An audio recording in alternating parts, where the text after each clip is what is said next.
Luz y sal, hermanos, vamos a reflexionar la lección número 12 del cuarto año. Formar para formar. Saber por saber es curiosidad, por lucrar es codicia, para enseñar es caridad.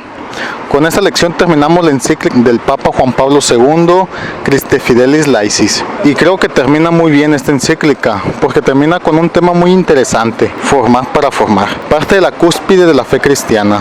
Hemos contemplado gran parte de lo que nos toca hacer y creo que todo concluye con una práctica de servicio muy importante, enseñar. Comenzamos la lección con el apartado Otros ambientes educativos. Una vez más hablamos de la familia como la primogénita, pero en esta ocasión como la primera en educar, en formar. Claro está que a los hijos es donde el hombre y la mujer en una sagrada comunión que es el matrimonio enseña a los hijos, y en este enseñar entra la formación intelectual, pero también la transmisión de los valores y fe cristiana. Menciona la lección que cuando los hijos aprenden a hablar, también aprenden el amor que tienen los padres hacia Dios.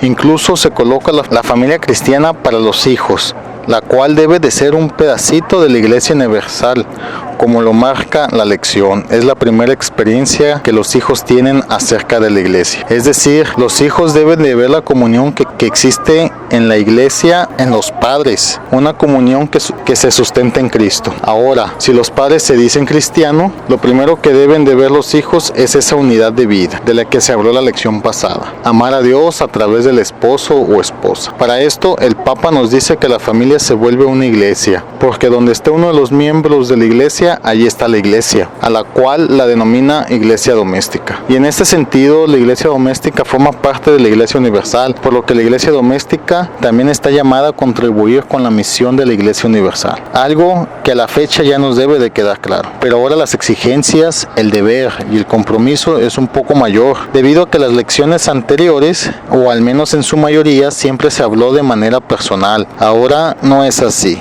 Se habla de un matrimonio canónico, es decir, un hombre y una mujer trabajando con un mismo fin. Se suman fuerzas para el mismo objetivo. Entonces tenemos un compromiso mayor. Desde este punto de vista se nos preguntará, ¿qué pasó con nuestros hijos? Dios nos pedirá cuenta de ello. Continuando con la formación de los hijos, ahora pasamos a las escuelas. La lección marca escuelas católicas, pero hay consideraciones que se deben extender a escuelas no católicas, porque de otra forma limitamos la acción pastoral.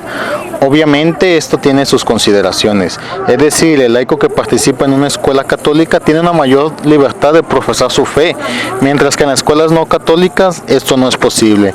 Pero recuerdo una lección donde se nos decía que la transmisión de la fe en estos casos se hace a través de los valores humanos. Cualquiera que sea el caso, se debe de tener en cuenta el contexto en el que se vive.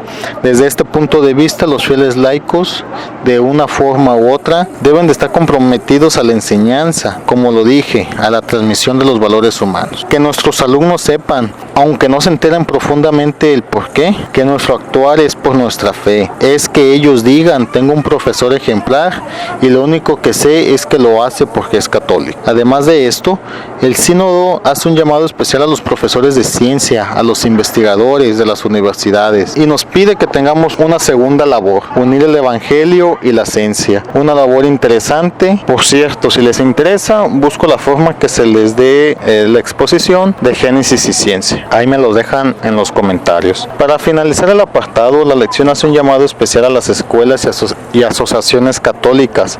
En primer lugar, dice que estas son una extensión de la Iglesia universal, por lo que deben de trabajar en comunión para que los educandos vivan una experiencia un poco más profunda de la vida en comunión. Obviamente, con mayor profundidad a la iglesia doméstica. Pasamos al siguiente apartado, formación recibida y dada recíprocamente por todos.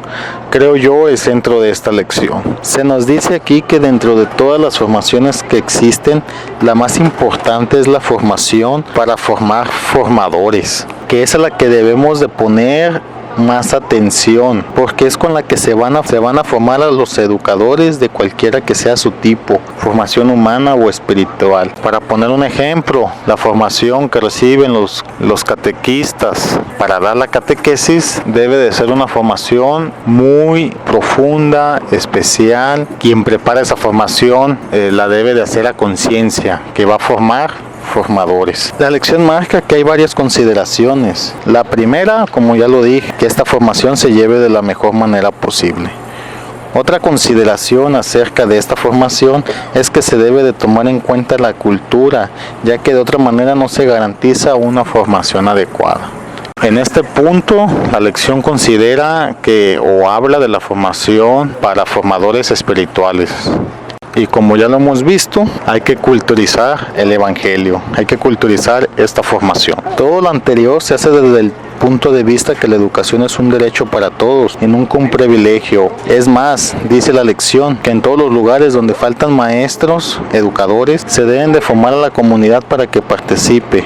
Es decir, un maestro que eduque y al mismo tiempo que forme formadores para que estos sean quienes transmitan los conocimientos a los demás. Algo así como llevar a otros contextos la práctica de escuela de pastoral. Es decir, en la escuela de pastoral durante 3 años se dedica a la formación de un equipo de servicio para que al cuarto año ellos vayan a dar servicio, ellos sean el próximo equipo de servicio. En este punto el Papa nos dice que esta práctica la podemos llevar a todos los niveles, a todo tipo de formación, es decir, el maestro educa a unos niños de primaria, los cuales ya cuando están en secundaria, posiblemente ellos puedan apoyar en la comunidad para formar en nivel primaria. Un compromiso mutuo. El apartado finaliza con 2 aspectos. Uno mencionado en la lección anterior, que a mayor formación, mayor compromiso. Y el segundo, que la formación debe de estar adecuada a los medios y técnicas vigentes de comunicación para agilizarla y que sea más efectiva. Termina la encíclica con un apartado llamamiento y oración,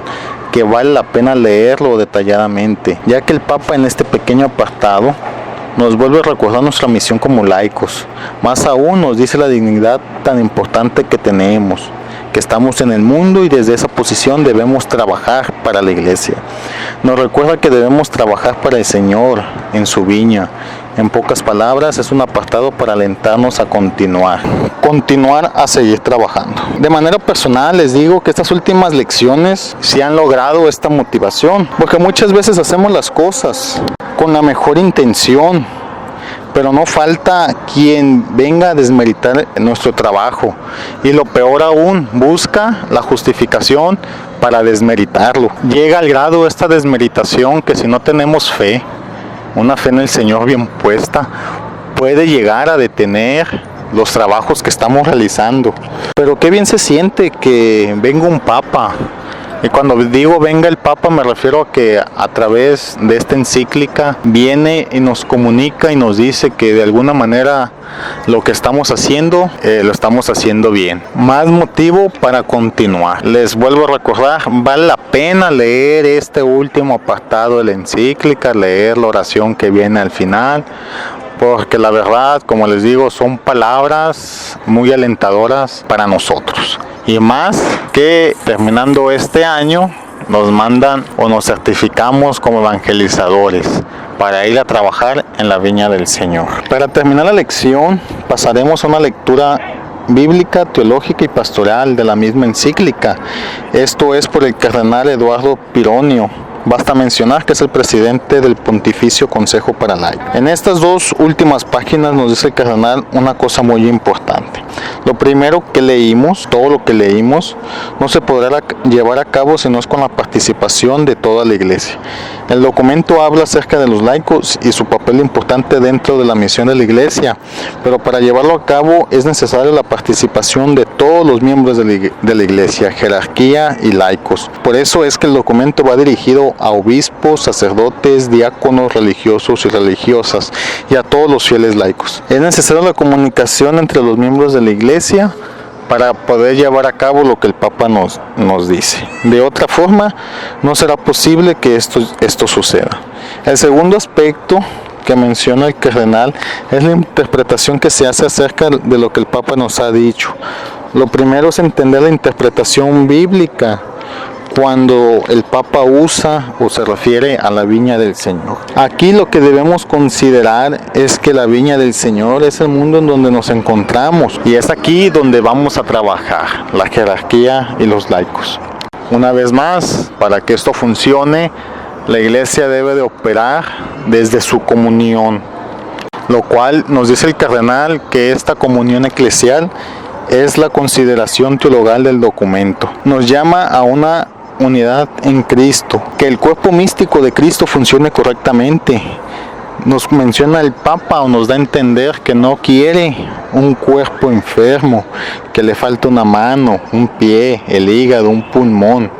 Se requiere un cuerpo sano funcionando al 100 para que todo lo que leímos se lleve a cabo.